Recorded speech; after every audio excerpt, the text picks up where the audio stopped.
যে আলোয় জান্নাতে ওই দেখা যায়।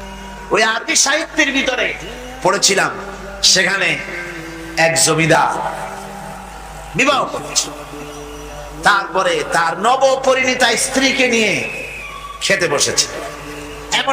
এমন সময় এক ভিক্ষুক এসেছে। জমিদার রাগ হয়ে দরজার কাছে দিয়ে বেচারাকে ধমক দিয়ে বের করে দিয়েছে, ভিক্ষা নেওয়ার আর তুমি সময় পাও না, আমি বিয়ে করেছি, নতুন বউ নিয়ে খাইতে বসছি, বেরো এখান থেকে। গলায় ধাক্কা দিয়া ফালাইয়া তারপরে তাড়াই দিছে। বাস কয়েক বছর পর এই জমিদারের জমিদারি গেল, টাকা গেল, পয়সা গেল, সব শেষ। বউ পুষবে এমন পয়সাও নাই, বউ তার থেকে বিচ্ছিন্ন হয়ে গেল, বউকে তালাক দিয়ে দিল। দীর্ঘদিন পর এই স্ত্রী বিবাহের একটা প্রস্তাব এলো আর এক জমিদারের সাথে, আর এক এলাকার নতুন এক জমিদার হয়েছে, তার সঙ্গে বিবাহের প্রস্তাব এলো। এরপরে সেই বিয়ে হয়ে যাওয়ার পর নতুন জমিদারের সাথে এই স্ত্রী বসে খানা খেতে বসেছে প্রথম দিন। এমন সময় দরজার কাছে এক ভিখারি এসে হাজির। নতুন জমিদার বলছে, বউ আমরা তো খেতে পারবো, আমাদের খাবারের প্লেটটা আজকে প্রথম তোমাকে নিয়ে খেতে বসেছি, এই খাবারের প্লেটটা ধরেই তুমি ভিখারিকে দিয়ে আসো। বউ খাবারের প্লেটটা ভিখারির হাতে দিতে গিয়ে সেন্সলেস হয়ে পড়ে গিয়েছে, বেহুশ হয়ে পড়ে গিয়েছে। নতুন জমিদার অনেকক্ষণ অপেক্ষা করলো, বউ ফেরে না কেন, যায় দেখে বেহুশ, মুসাফির সেখানে দাঁড়ানো। কিছুক্ষণ পর বউয়ের হুশ হলো, জিজ্ঞেস করলো, হয়েছে কি, তুমি এরকম পড়ে গেল কেন? এই মুসাফিরকে দেখে বউ বলতেছে, আল্লাহর কসম, তুমি যখন আমাকে প্লেট ভরা খাবার দিয়ে পাঠাই দিলা ভিক্ষুককে দেওয়ার জন্যে, যারে ভিক্ষা দিতে গেলাম, আল্লাহর কসম করে বলি, এ হচ্ছে আমার সেই প্রথম স্বামী।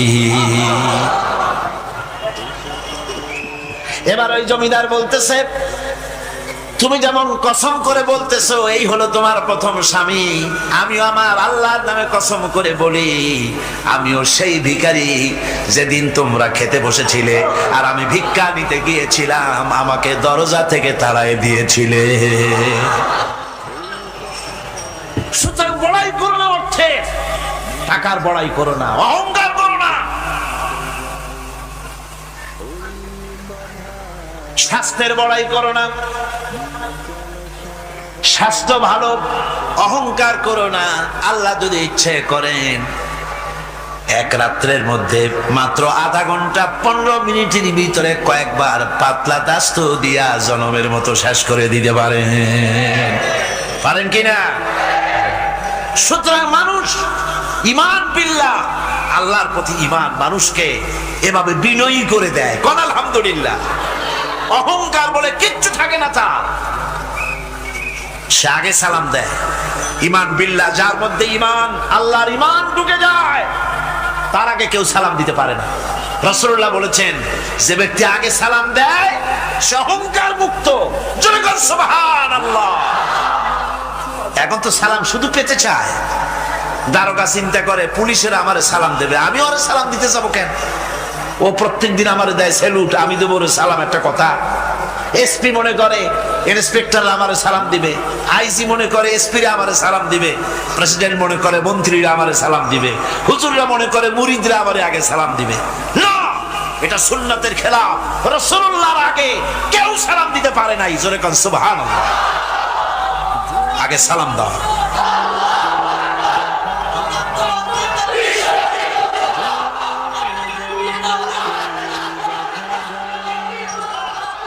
এই সালামের প্রচলন মুসলমানদের মধ্যে বেশি বেশি হওয়া উচিত। আপনারা সালামের প্রচলন চালু করে দিবেন, বেশি করে চালু করবেন। বউরে সালাম দিবেন, বউ আপনাকে দেবে। ঘরের মধ্যে ঢুকবেন, ঢুকেই বলবেন আসসালামু আলাইকুম ওয়া রাহমাতুল্লাহি ওয়া বারাকাতুহু। বাইরের থেকে গেছেন, ঘরে ঢুকেই প্রথম সালাম দেন, বউ সালামের জবাব দেবে, বউ আপনাকে দেবে। বাচ্চাদের সালাম দেন, বাচ্চারা আপনাকে দিবে। এরকম সালামের প্রচলন চালু করেন। রাসূলুল্লাহ বলেছেন, মানে একটা গাছের আড়ালে এই সালাম হলো, লোকটা গাছের আড়ালে চলে গেছে, আবার দেখা হয়েছে, আবার সালাম দেন। এখন ওই সালাম কমে গেছে, এখন সালামের পরিবর্তে অনেক কিছু হয়েছে। সালাম দেয় তার জবাবও দেয় না। যদি বলে কেউ গরিব মানুষ সালাম দিয়েছে বড় লোকের, আসসালামু আলাইকুম, ওয়ালাইকুম আসসালাম বলতে চায় না, একটু মাথা নাড়ে। তারপর জিজ্ঞেস করে স্যার কেমন আছেন? এই যাচ্ছে, কেটে যাচ্ছে। কি কেটে যাচ্ছে? তোমার কল্লা? আলহামদুলিল্লাহ বলতে পারো না? অধিকাংশ ক্ষেত্রে যদি জিজ্ঞেস করেন কেমন আছেন, এই যাচ্ছে, কেটে যাচ্ছে। আপনার যত অসুখ হোক আগে বলেন আলহামদুলিল্লাহ, তারপরে অসুখের কথা বলেন। আপনার যদি কোনো অসুবিধা থাকে আগে আলহামদুলিল্লাহ কন, তারপরে অসুখের কথা কন। হযরত সুফিয়ান সাউরি রাহমাতুল্লাহ আলাইহি আল্লাহর একজন জবরদস্ত ওলি ছিলেন। একবার তার সামনে এক মুরিদ এসেছে, মাথায় একটা বড় রুমাল খিসা বান্দা। জিজ্ঞেস করলেন মিয়া তোমার এই মাথাটা এরকম বান্দা কেন? কয় যে হুজুর মাথার যন্ত্রণায় অস্থির হয়ে গেছি, সেই জন্য মাথাটা বাঁধে রাখছে। এরকম ব্যথা কয়দিন হয়েছে? কয়দিন? আর সবসময় হয় না, বছরে 2-1 হইলেও পারে, না হইলেও পারে। বলে বছরে 2-1 ব্যথা ব্যথা হয়, সেই ব্যথাটা দড়ি দিয়া বান্ধে মানুষকে দেখাইলা যে আমার ব্যথা হয়েছে, অসুবিধাটা দেখালে। আর যতদিন ভালো ছিলে ওইটার প্রমাণ স্বরূপ মাথায় কি বান্ধে মানুষকে দেখাইছো। সুতরাং শুকরিয়া আদায় করো সব সময়, আলহামদুলিল্লাহ আলা কুল্লি হাল। সব অবস্থায় আমি ভালো আছি, আমার থেকে আরো অনেক খারাপ আছে। সুতরাং সালামের প্রচলন তারাই করে বেশি যারা বিনয়ী হয়। অহংকার যাদের মধ্যে জায়গা পায় না। অহংকার পাবে কি করে?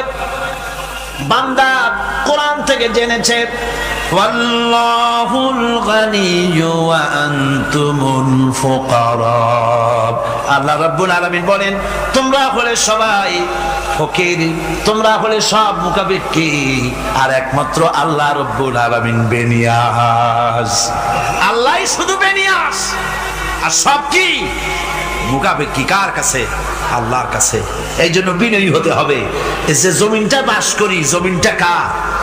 চিল্লায় কোন কার?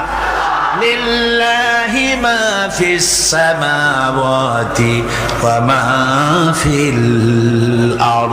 আকাশ ও তার, জমিনও। এই কথা যদি জানা থাকে, বিশ্বাস থাকে, তাহলে সেই ব্যক্তি অহংকার করতে পারে না, সে বিনয়ী হয়। ঈমান বিল্লাহ তাকে বিনয়ী বানায় দেয়। আর বিনয়ী মানুষ, নিরহংকার মানুষই আল্লাহর কাছে বেশি পছন্দ। এই ইমাম তার ভিতরে এই কথা জাগ্রত করে দেয়। আমি যদি একটা গাড়ির মালিক হয়ে থাকি, আমি যদি একটা বাড়ির মালিক হয়ে থাকি, আমি যদি স্ত্রী পুত্র সন্তান পেয়ে থাকি, আমি যদি মন্ত্রী হয়ে থাকি, আমি যদি কিছু পেয়ে থাকি, আমার হাতের কামাই দ্বারা পাই নাই। আল্লাহ শিখাই দিচ্ছেন ওয়ামা বিকুম বিনিমাতিন ফামিনাল্লাহ। যত নেয়ামত তোমরা পেয়েছো সব আল্লাহ রাব্বুল আলামিন দিয়েছেন। জোরে বলেন সুবহানাল্লাহ। দাতাকে ভুলে যেও না, আল্লাহর কাছে বিনয়ী হও। সমস্ত নিয়ামত একমাত্র তিনি দিয়েছেন। ঈমান বিল্লাহর দ্বারা মানুষের এই গুণ সৃষ্টি হয়, এই উপকার হয় মানুষের, যে সে বিনয়ী হয়ে যায়। আল্লাহ পাক কোরআনে কারীমের মধ্যে আরো বলেন ওয়ালা তামশি ফিল আরদি মারহান ইন্নাকা লান তাখরিকাল আরদা ওয়ালান তাবলুগাল জিবালা তুলা। ওয়ালা তামশি ফিল আরদি মারহান, আমার এই জমিনের উপরে অহংকার করে হেঁটো না। আল্লাহ পাক নিষেধ করেছেন জমিনের উপরে অহংকার করে হেঁটো না। এই জমিনের উপরে অহংকার করে হাঁটতে গিয়া তুমি পদাঘাত করে আমার জমিনটারে ফাটাই দিতে পারবে না। আবার অহংকার করে লাভ দিয়া আমার পাহাড়টার উচ্চতাও ছাড়াই যেতে পারবে না। যখন তুমি পাহাড়ের উচ্চতা ছাড়াতে পারবে না, যখন জমিনটারে লাথি মেরে ফাটাই দিতে পারবে না, তখন আবার অহংকারটা কিসের? কিসের অহংকার? নিজের দিকে তাকাও, তোমারে আমি বানাইছি কি দিয়া? তোমার পেটের মধ্যে কি? তোমার শরীরের মধ্যে কি? মলমূত্র দিয়ে পেটটা ভরা, আর দুনিয়া এসেছো এক ফোঁটা নাপাক পানি দিয়ে, যে নাপাক পানি ফোঁটা শরীর থেকে বেরিয়ে গেলে পরে গোসল ওয়াজিব হয়ে যায়, ফরজ হয়ে যায়। এমন একটা নাপাক পানি যার জন্মের উৎস, তার তো অহংকার করা শোভা পায় না। অহংকার করবেন কেবলমাত্র কে? চিল্লায় বলেন কে? হাদিসে কুদসির ভিতরে এসেছে, আল্লাহ পাক বলেছেন অহংকার হচ্ছে আমার ইজার, অহংকার হচ্ছে আমার চাদর। যে ব্যক্তি অহংকার করে সেজন্য আমি আল্লাহর চাদর নিয়ে টানাটানি করে, জোরে করে নাউজুবিল্লাহ, চিল্লায় করে নাউজুবিল্লাহ।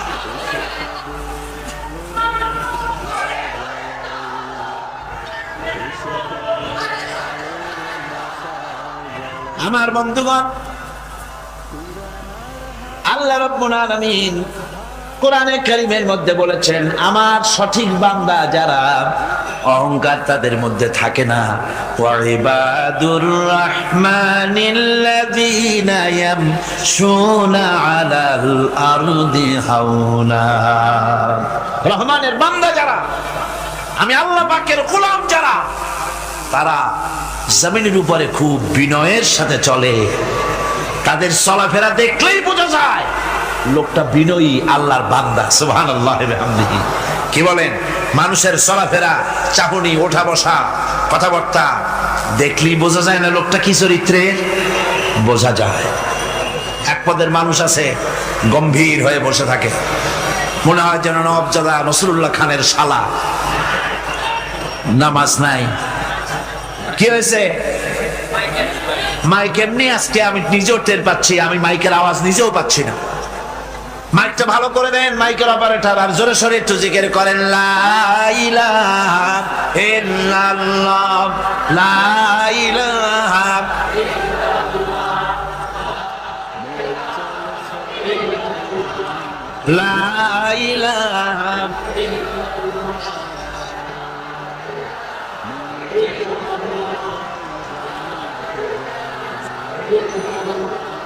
বসেন, বসুন।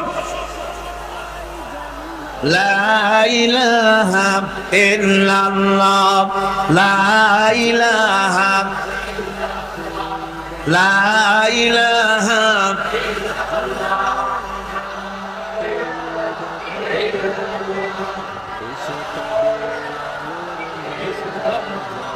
লা ইলাহা ইল্লাল্লাহ মুহাম্মাদুর রাসূলুল্লাহ। বন্ধুগণ, আল্লাহর প্রতি ঈমান আনলে পরে যে গুণ সৃষ্টি হয়, যে গুণাবলী সৃষ্টি হয়, সেই গুণের মধ্যে 2 নম্বরের গুণটা আমি বললাম, বিনয় এবং বিনম্রতা সৃষ্টি হয়, অহংকার মুক্ত হয়ে যায়। এটা হলো 2 নম্বরের উপকার। প্রথম নম্বরের উপকার হচ্ছে মর্যাদা সৃষ্টি হয়। 2 নম্বরে কি হয়? অহংকার মুক্ত হয়ে যায়। আল্লাহ রাব্বুল আলামিনের উপর ঈমান আনলে বলে, ঈমান বিল্লাহ যখন এসে যায় ভিতরে, আল্লাহর প্রতি যখন ঈমান পরিপূর্ণতা লাভ করে, তখন তার 3 নম্বরের উপকার যেটা হয় সেটা হলো সে নির্ভীক হয়ে যায়, তার মধ্যে বীরত্বের সৃষ্টি হয়। জোরে বলেন আলহামদুলিল্লাহ। ঈমানদার লোক কোনোদিন কাপুরুষ হয় না। ঈমানদার লোক কাপুরুষ হয় না, বীর পুরুষ হয়। আর পৃথিবীতে কাপুরুষেরা কোনো ইতিহাস সৃষ্টি করতে পারে না। বীর পুরুষ জীবনে মরে একবার, আর কাপুরুষ মরে জীবনে বারবার। পাতিশিয়ালের ডাক শুনে চিতই পড়ে। ট্রাকের টায়ার পাংচার হয়েছে, আওয়াজ শুনে হার্ট ফেল করে। এই হলো যারা নাকি ইমানের দিক থেকে দুর্বল, তাদের এই অবস্থা। আর ইমানদার যারা, তারা বোমার আওয়াজ শুনে পালায় না, বরং আহত সিংহের মতো আওয়াজ যেদিকে হয়েছে সেদিকে ছোটে গিয়ে দেখে তার কোনো ভাই আহত হয়েছে কিনা। এটা হলো ঈমান বিল্লাহর 3য় গুণ, 3য় উপকার। আল্লাহর প্রতি ঈমান আনলে পরে মানুষ নির্ভীক হয়ে যায়। মানুষের সবচাইতে ভয়টা কি কন্ত বলতে পারেন? সবচাইতে বড় ভয় কিসের? মৌতের। অবশ্য কেউ কেউ বড় ভয় বউকেও মনে করে যে বউ হলো সবচাইতে বড় ভয়ের জিনিস। স্ত্রীকে অনেকে মৌতের চাইতেও ভয় মনে করে।